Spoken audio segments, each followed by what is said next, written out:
Alhamdulillah, salatu wassalamu ala rasulillah wa ala alihi wa ashabihi wa mawalah wa la hawla wa la quwata illa billah, amma ba'd. Rekan-rekan sekalian yang dirahmati Allah, puji syukur kita masih dihimpun lagi di dalam majelis ilmu. Mudah-mudahan setiap langkah kita hari ini memudahkan jalan kita ke surga.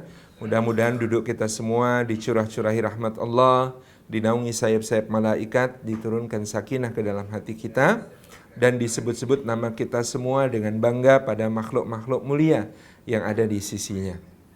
Pertama-tama kita membahas tentang Lailatul Qadar dan Nuzulul Quran. Barangkali di antara rekan-rekan sekalian ada yang masih bingung kenapa Allah Subhanahu wa taala mengatakan bahwa inna anzalnahu fi lailatul qadar, sesungguhnya kami menurunkan Al-Qur'anul Karim itu di Lailatul Qadar. Nah, padahal kemudian juga kita memperingati Nuzulul Quran pada tanggal 17 Ramadan. Sementara Lailatul Qadar biasanya kita cari di 10 hari terakhir Ramadan pada tanggal-tanggal ganjil. Nah, ini memang dua perkara yang memiliki sedikit perbedaan. Yang dimaksud Lailatul Qadar menurut para ulama adalah turunnya Al-Quranul Karim dari sisi Allah Subhanahu wa taala di Lauhil Mahfudz ke langit dunia dalam keadaan jumlatan wahidatan, dalam keadaan utuh, sempurna, langsung, dan itu terjadi secara azali. Makna azali kata para ulama adalah di luar waktu, atau ya ini kalimat agak muskil karena sebelum itu waktu, tapi kita katakan sebelum Allah menciptakan waktu gitu ya. Jadi dia di luar waktu.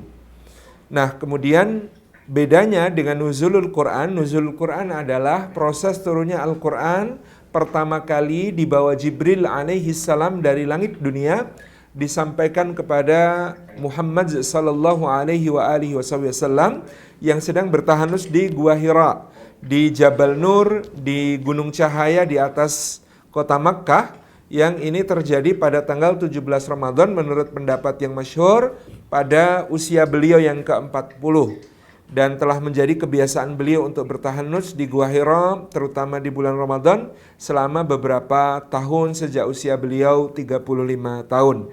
Jadi Quran turun kepada beliau setelah beliau menanti sekian lama, memikirkan nasib umat, memikirkan keadaan yang sedemikian memprihatinkan di tengah penduduk Makkah dan orang-orang Quraisy yang tenggelam di dalam kemusyrikan, tenggelam di dalam jatuhnya nilai-nilai kemanusiaan, perbudakan yang tidak manusiawi, kemudian seringnya terjadi pertumpahan darah, hal-hal kecil yang memicu perang, kemudian anak-anak perempuan yang dikubur hidup-hidup, memakan bangkai, mengundi nasib dengan anak panah, gitu ya, dan perkara-perkara lain yang sangat memprihatinkan pada kota Makkah di sisi beliau sallallahu alaihi wasallam. Jadi ini ya, jelas bahwa yang disebut sebagai Lailatul Qadar itu dari sisi Allah ke langit dunia, dan itu terjadi azali, pada mulanya terjadi di luar waktu. Kenapa sekarang kita bisa mendapatinya setiap tahun di 10 akhir Ramadan, kita cari keutamaannya yang lebih baik daripada 1000 bulan? Ini karena kasih sayang Allah kepada umatnya Nabi Muhammad SAW. Dalam tafsir disebutkan Ibnu Abbas mengatakan bahwa karena umatnya Muhammad SAW adalah umat yang umurnya pendek, tidak seperti umat-umat terdahulu yang memiliki umur yang lebih panjang, maka Allah menganugerahkan di antaranya Lailatul Qadar untuk menjadi penguat dari ketaatan mereka, untuk menjadi penyambung bagi kesolehan-kesolehan mereka, supaya mereka memiliki amal-amal yang mampu bersaing dengan umat-umat terdahulu. Ini di antara hikmahnya. Dan mudah bagi Allah untuk menjadikan peristiwa yang semula Lailatul Qadar itu adalah turunnya Al-Quran dari sisi Allah ke langit dunia itu azali, menjadi sesuatu yang ada di dalam waktu, dan itu diulang-ulang setiap tahun. Jadi ini teman-teman tahu bedanya. Kalau Nuzulul Quran adalah turunnya Al-Quran dengan cara bagian demi bagian, awalnya dibawa oleh Jibril alaihissalam, itu ya terjadi pada tanggal, menurut pendapat yang masyhur, 17 Ramadan pada usia Nabi Sallallahu Alaihi Wasallam yang ke-40. Nih, agar kita tidak bingung apa bedanya antara Nuzulul Quran dengan Lailatul Qadar.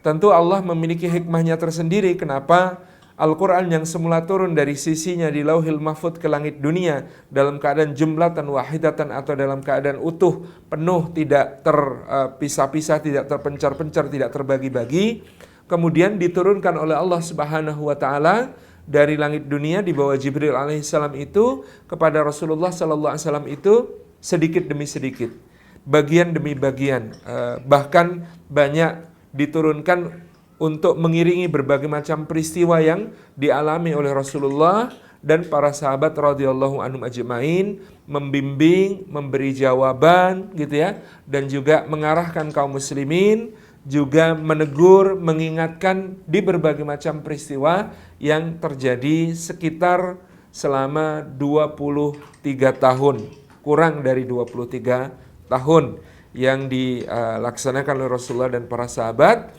di Makkah selama kurang lebih 13 tahun dan di Madinah selama kurang lebih 10 tahun. Nah, teman-teman yang disini Allah Subhanahu wa taala, dari sini kita tahu apa yang difirmankan Allah dalam surat Al-Anbiya ayat yang ke-10, bahwa laqad anzalna kitaban fihi dzikrukum, benar-benar sungguh-sungguh telah kami turunkan Al-Qur'an Karim, kitab yang di dalamnya terdapat sebab-sebab kemuliaan bagi kalian. Karena semua yang terkait dengan Al-Quranul Karim itu pasti mulia. Jadi kita tadi sudah membahas malam diturunkannya Al-Quran menjadi malam paling mulia yang bahkan mengungguli 1000 bulan, yaitu Lailatul Qadar.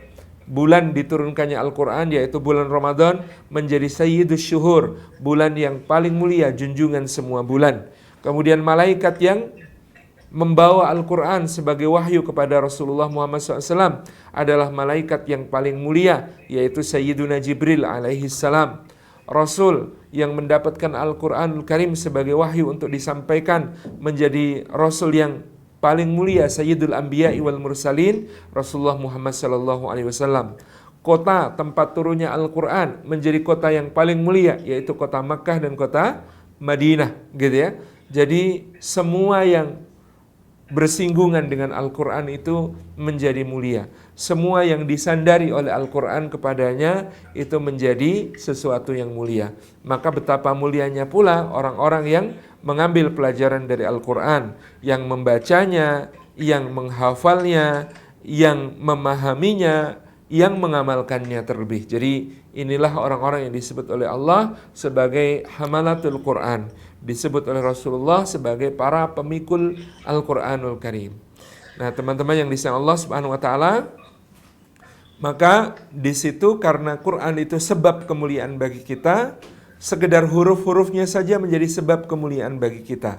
Satu hurufnya bernilai 10 hasanat, 10 kebaikan. Kalau kita melakukan 10 kebaikan itu senilai dengan satu hurufnya Al-Quran Karim, maka Masya Allah betapa tingginya nilai Al-Quran itu karena satu hurufnya bernilai 10 hasanat. Nabi SAW sampai menegaskan, aku tidak mengatakan alif lam mim itu satu huruf, tetapi alif adalah satu huruf, lam adalah satu huruf, dan mim adalah satu huruf. Maka alif lam mim saja itu sudah 3 huruf, itu sudah 30 kebaikan.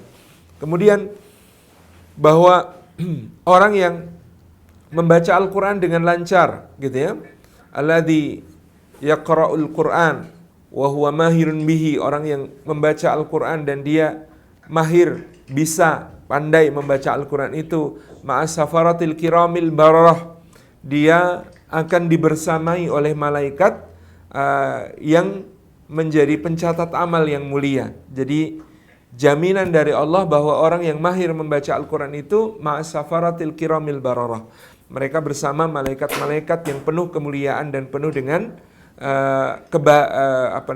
al-bararah, kebaktian atau kebaikan.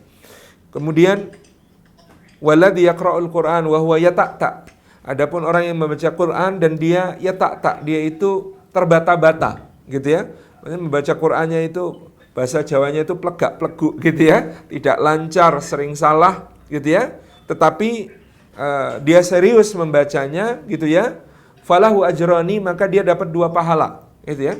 Yang membaca tidak mahir dan membacanya terbata-bata itu dapat 2 pahala. Pahala membaca sekaligus pahala belajar karena Allah menilainya sedang belajar membaca Al-Qur'an Karim. Maka Masya Allah ini menjadi satu kekuatan yang luar biasa bagi seseorang, sumber kemuliaan yang luar biasa bagi seseorang. Adapun orang yang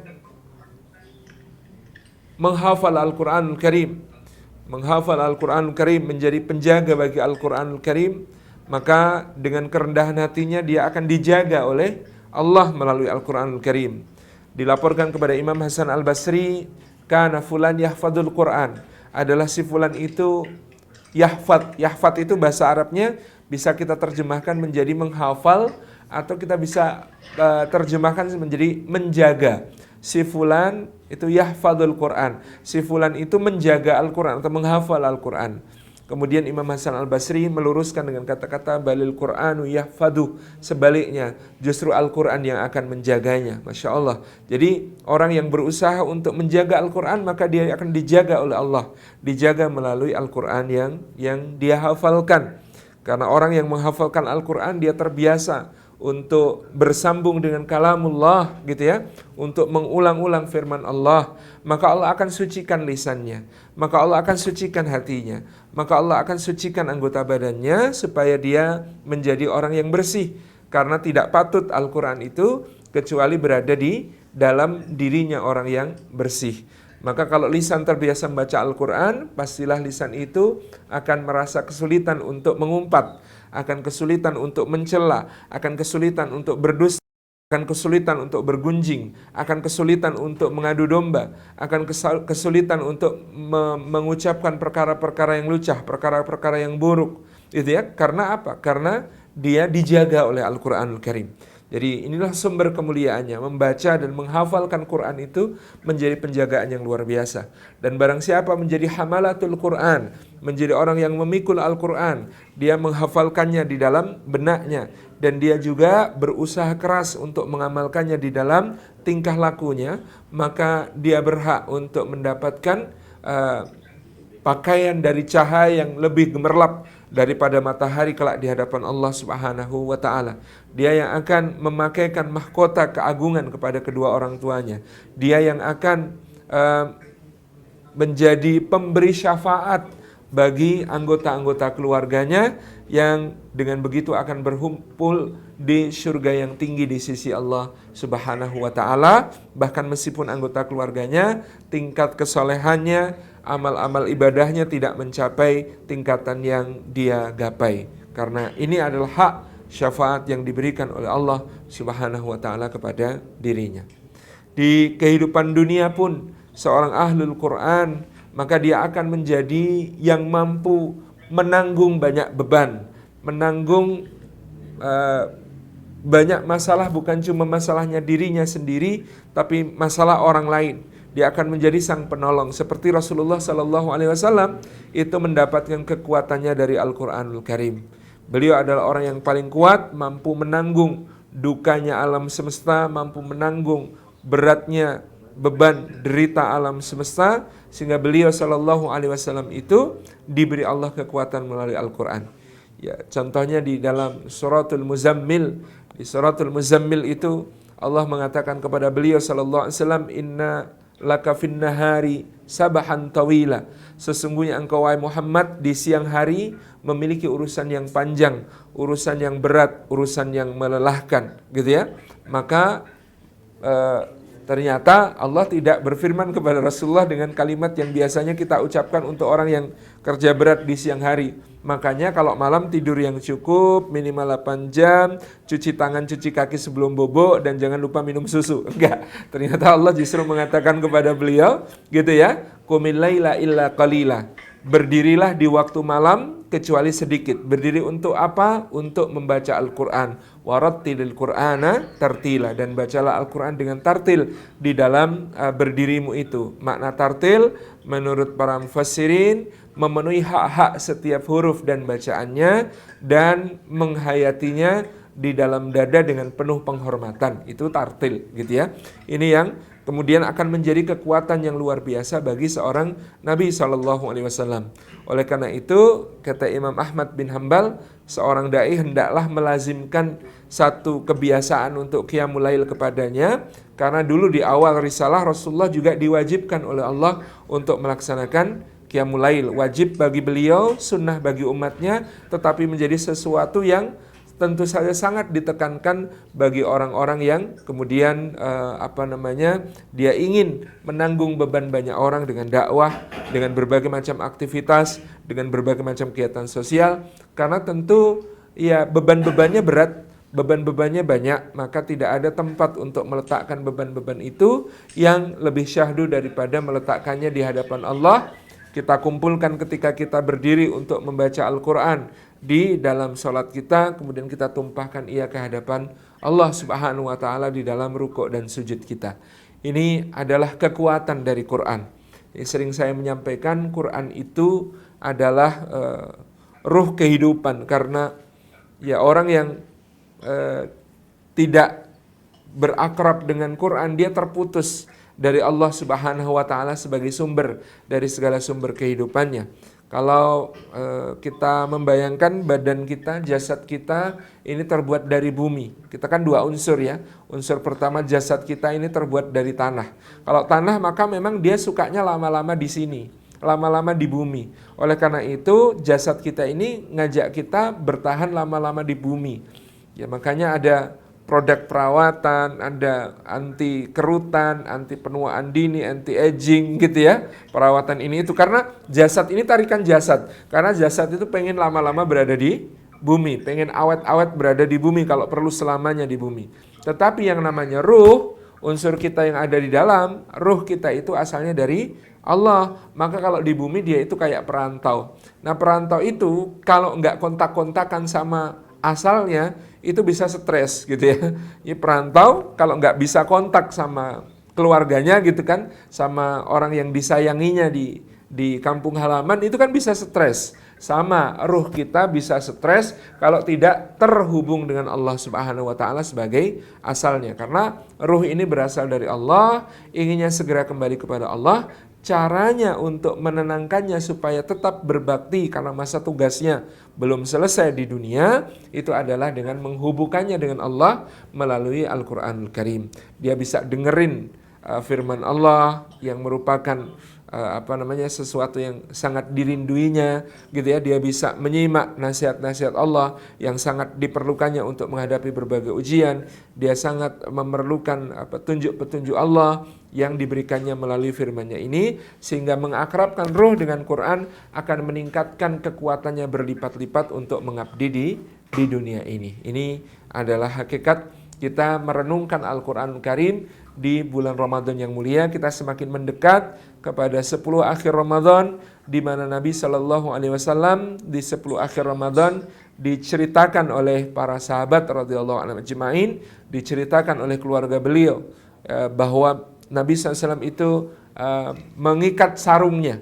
Jadi kalau biasanya sarung dikenakan dengan biasa, ini diikat untuk menunjukkan keseriusan bahwa betulin sarung saja itu dianggap membuang dan menyanyiakan waktu. Bayangkan gitu ya. Kenapa beliau mengikat sarung gitu ya? Keterangannya karena bahkan itu membetulkan atau memakai kembali sarung yang lepas itu tuh dianggap membuang dan menyanyiakan waktu yang sangat berharga di 10 akhir Ramadan.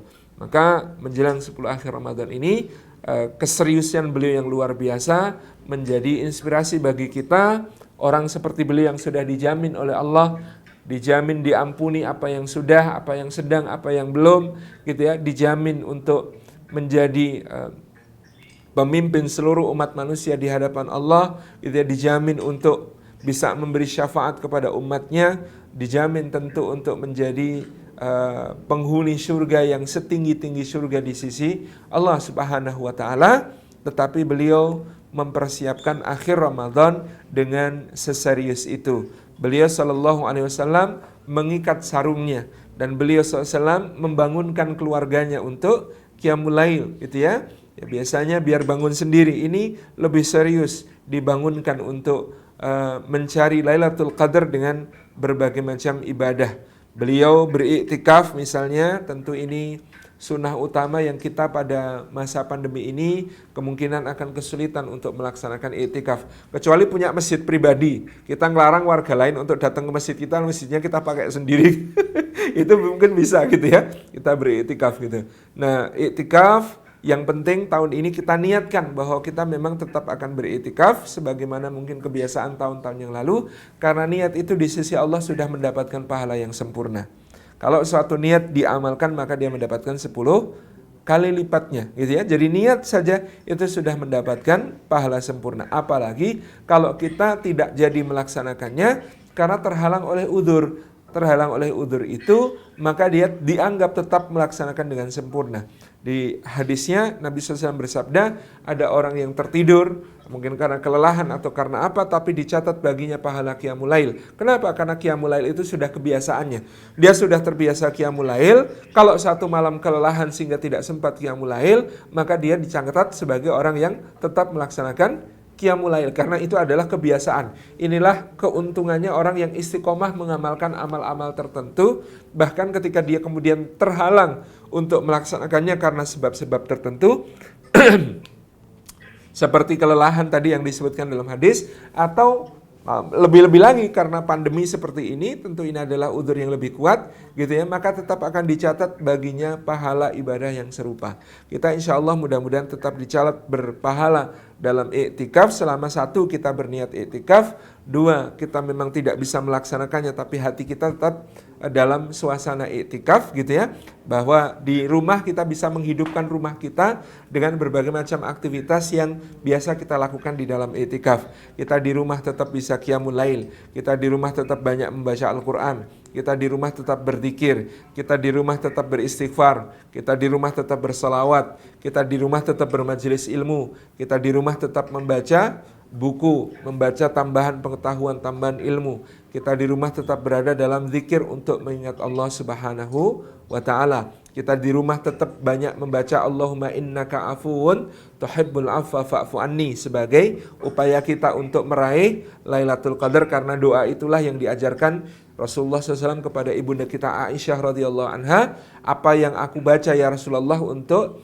mendapatkan Lailatul Qadar? Doa yang diajarkan adalah Allahumma innaka afuwun tuhibbul afwa fa'fu anni. Ini insyaallah akan tetap menjadi kekuatan kita untuk tersambung dengan Allah secara ruhani di 10 terakhir Ramadan yang akan kita jelang, di mana kita tidak bisa beriktikaf seperti tahun-tahun yang lalu dengan berkumpul di masjid. Justru mungkin ini hikmahnya kita diminta untuk menghidupkan rumah kita dengan berbagai aktivitas ibadah supaya rumah kita ini bercahaya. Jadi ada ungkapan yang sangat luar biasa dari Al-Imam Yahya bin Mu'ad Ar-Razi rahimahullah ta'ala. Beliau mengatakan rumah-rumah yang di dalamnya dibaca Al-Quran dan didirikan salat itu tampak bercahaya bagi penduduk langit seperti bintang-bintang bercahaya bagi penduduk bumi.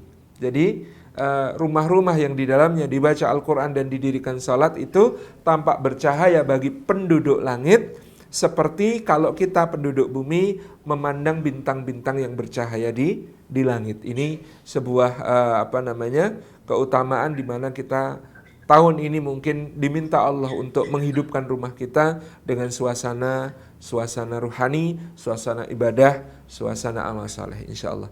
Demikian sebagai pembuka perbincangan kita, Abang Wisnu, barakallahu fikum.